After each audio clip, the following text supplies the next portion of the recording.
Shortcut method of finding mean, जिसको students assume mean method भी बोलते हैं। क्या? अज्यूम्ड मीन मेथड भी बोलते हैं।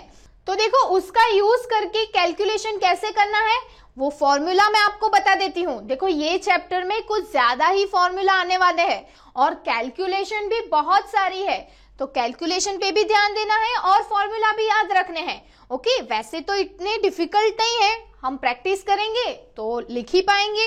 तो देखो फॉर्मूला मैं आपको बता देती हूँ, शॉर्टकट मेथड से मीन कैसे फाइंड आउट करना है। तो उसका फॉर्मूला है एक्स बार यानी mean is equals to A plus summation of fi di where I is equals to 1 to n divided by n। अब देखो स्टूडेंट्स इसमें बहुत सारी टर्म्स है, वो सारी टर्म्स के बारे में मैं आपको बता देती हूँ। एक्स बार तो आपको पता ही है, X bar equals to mean. Okay, अब देखो ये ए क्या है, तो ए मीन्स अज्यूम्ड मीन, जिसको हम लिख सकते हैं suitable value of x in the middle. क्या students? Suitable value of xi in the middle means xi आपको पता ही है, जो भी ऑब्जर्वेशंस होंगे उसको हम xi कहते हैं। वो xi की मिडल टर्म को क्या कहा जाता है? Assumed mean means a। Okay, फिर है fi। अब देखो fi के बारे में आपको पता ही है, फ्रीक्वेंसी, जो ऑलरेडी हमने देख लिया है।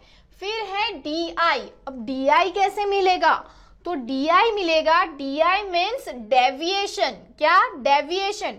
और वो कैसे मिलेगा? xi माइनस a से। स्टूडेंट्स ये सारी टर्म्स आपको याद रखनी है, इसलिए ध्यान से देखना। di इक्वल्स टू डेविएशन और उसके इक्वल्स में हम लिखते हैं xi माइनस a। ओके, और n के बारे में मुझे बताने की जरूरत है नहीं ना, n तो आपको याद ही होगा, अभी हमने यूज किया है। n is equals to summation of fi यानी total number of observations. Okay, तो ये सारी टर्म्स के बारे में आपको पता चल चुका है। एक एग्जांपल करेंगे हम तो आप इजीली अंडरस्टैंड कर पाओगे कि ये सारी टर्म्स को यूज कैसे करना है, उसके ऊपर से मीन कैसे निकालना है। ओके, और कैलकुलेशन पे भी फोकस करना। प्रीवियस मेथड से आपको थोड़े रिड्यूसिबल लग रहा है या नहीं? ओके, तो चलो एक क्वेश्चन कर लेते हैं। तो देखो शॉर्टकट मेथड का फॉर्मूला आपको पता चल गया कि उससे मीन कैसे निकालना है। ओके, तो उसी के बेस्ड एक एग्जांपल भी कर लेते हैं। यहाँ पे देखो एग्जांपल में हमें क्या दिया हुआ है, सबसे पहले तो मीन निकालना है शॉर्टकट मेथड का यूज करके। दूसरी यहाँ पे दो इंफॉर्मेशन दी हुई है, एक दिया हुआ है वेजेस और दूसरा दिया हुआ है नंबर ऑफ वर्कर्स। मीन्स यहाँ पे जो नंबर ऑफ वर्कर्स है उनकी कमाई दी हुई है, वेजेस इन रुपीज, ये दिया हुआ है। तो अब तो आपको पता चल ही गया होगा कि ये जो वेजेस दिए हुए हैं वो xi हो गया और ये जो नंबर ऑफ वर्कर्स दिए हुए हैं वो fi हो गया। तो xi और fi ये दोनों चीजें अवेलेबल है और हमें फाइंड आउट करना है मीन। ओके, उनके वेजेस का मीन फाइंड करना है, तो उसके लिए फॉर्मूला तो यही यूज करेंगे हम, शॉर्टकट मेथड से फाइंड करना है ना, तो फॉर्मूला तो यही आएगा। देखो अब वन बाय वन सारी टर्म्स अगर फाइंड कर लेंगे और फिर ये इक्वेशन में उसको रख देंगे तो इजीली हमें मिल जाएगा मीन क्या है। ओके, तो सबसे पहले देखते हैं ए। अब देखो ए का मीनिंग क्या बताया था मैंने, अभी आपको दिख भी रहा होगा, assumed mean. Okay, means suitable value of xi in the middle. Means students यहाँ पे जो xi की वैल्यूज है हमारे पास, वो xi की वैल्यू की मिडल टर्म होगी अज्यूम्ड मीन यानी a। तो देखो यहाँ पे 7 ऑब्जर्वेशंस है, तो मिडल टर्म क्या हो जाएगी, यहां से 3 यहां से 3, यानी ये मिडल टर्म हो जाएगी 900। आपको समझ में आ गया a कैसे मिलेगा? a यानी अज्यूम मीन जो हमें xi की मिडल टर्म में से मिलेगा, तो ये a हो गया।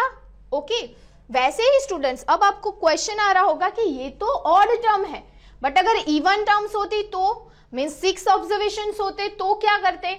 तो देखो 6 ऑब्जर्वेशंस होते तो आप 3 या 4 कोई भी टर्म को अज्यूम मीन बता सकते हो। ओके, दोनों अज्यूम करके आपका आंसर तो सेम ही आएगा, दो में से कोई भी अज्यूम कर सकते हो। तो इवन टर्म्स में आप मिडल में जो भी 2 ऑब्जर्वेशंस आपको मिल रहे हैं उसमें से कोई भी एक ऑब्जर्वेशन ले सकते हो। ओके, यहाँ पे हमें अज्यूम मीन यानी ए मिल रहा है 900। ओके, तो हम यहाँ पे लिख देते हैं a is equals to 900। Okay, दूसरी क्या चीज फाइंड करनी है, di। अब देखो di का मीनिंग क्या है, di यानी मैंने आपको क्या बताया, डेविएशन, और वो कैसे मिल रहा है, xi माइनस a से, राइट। अब xi भी है और a भी है तो उससे di तो मिल ही जाएगा। तो चलो सबसे पहले di फाइंड कर लेते हैं, क्योंकि di फाइंड करेंगे तभी तो fi di मिलेगा, है ना। तो di फाइंड कर लेते हैं। तो सबसे पहले xi माइनस a, तो xi 800 है और a 900 है, तो 800 माइनस 900 क्या हो जाएगा स्टूडेंट्स, माइनस 100। तो यहाँ पे लिखेंगे माइनस 100।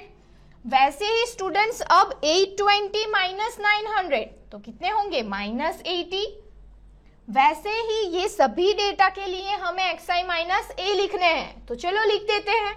तो देखो di मिल गए, अब क्या करना होगा, fi di यानी दोनों का मल्टीप्लीकेशन। ओके, तो दोनों का मल्टीप्लीकेशन, fi ये है और di ये है, तो दोनों का मल्टीप्लीकेशन करना होगा, वो तो इजी है ना। तो fi di फाइंड कर लेते हैं हम, क्या होगा, माइनस 700, यहाँ पे दोनों का मल्टीप्लीकेशन करने पे माइनस 1120, यहाँ पे मल्टीप्लीकेशन करेंगे तो क्या मिलेगा, माइनस 760।